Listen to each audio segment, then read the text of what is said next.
चलिए अब हम पढ़ेंगे कि जब थिन लेंस को कांटेक्ट में रखा जाता है तो इमेज फॉर्म कैसे होती है और लेंस की पावर कैसे चेंज होती है। Most of the optical gadgets जो हम देखते हैं उनमें डिफरेंट टाइप्स के लेंस के कॉम्बिनेशंस होते हैं, जैसे camera, microscope etcetera. Combination of lenses से फॉर्म होने वाली इमेजेस के बारे में हम एक एग्जाम्पल से समझते हैं। अब हम मानते हैं हमारे पास दो थिन कॉन्वेक्स लेंस हैं जो कि A एंड B हैं। A की फोकल लेंथ f1 है जबकि B की फोकल लेंथ f2 है। अब हम इन दोनों लेंस को कांटेक्ट में रख देते हैं। इस कॉम्बिनेशन से U डिस्टेंस पर एक ऑब्जेक्ट O रखा हुआ है एंड इस कॉम्बिनेशन से रिफ्रैक्शन के बाद इसकी V डिस्टेंस पर इमेज I बन रही है। अब यदि यहाँ पर फर्स्ट लेंस ही रखा होता तो ऑब्जेक्ट की इमेज V1 डिस्टेंस पर पॉइंट I1 पर बनती। तो हम लिख सकते हैं 1/V1 - 1/U = 1/F1। पर अगर हम यहाँ पर ध्यान से देखें तो फर्स्ट लेंस से निकलने वाली रेज सेकेंड लेंस से भी पास होती हैं। इस केस में I1 सेकेंड लेंस के लिए वर्चुअल ऑब्जेक्ट की तरह वर्क करता है एंड फाइनल इमेज हमें पता है कि I पर बनती है।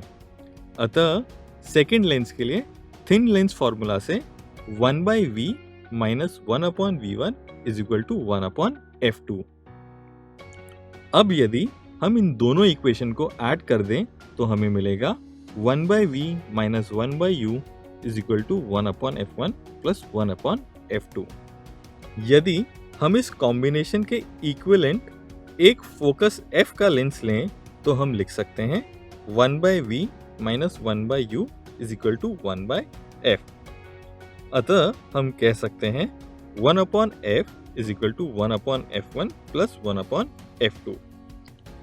इसका मतलब focal length F1 and F2 के दो लेंस एक सिंगल लेंस जिसका फोकल लेंथ F हो उसकी तरह बिहेव करते हैं।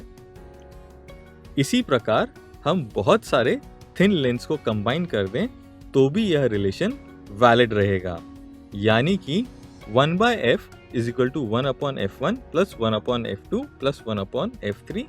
हम जानते हैं कि पावर = 1/F। अतः इन कॉम्बिनेशन की इक्विवेलेंट पावर हम लिख सकते हैं P = P1 + P2 + P3 up to Pn। यहाँ पर P को साइन के अकॉर्डिंग पुट करते हैं। जैसे कॉन्केव लेंस का P नेगेटिव होता है तो यहाँ पर नेगेटिव वैल्यू रखेंगे और कॉन्वेक्स लेंस का P पॉजिटिव होता है तो पॉजिटिव वैल्यू रखेंगे। इसी प्रकार इस कॉम्बिनेशन का इक्विवेलेंट मैग्निफिकेशन प्रत्येक लेंस के मैग्निफिकेशन का मल्टीप्लिकेशन होता है, यानी कि M = M1 × M2 × M3 up to Mn।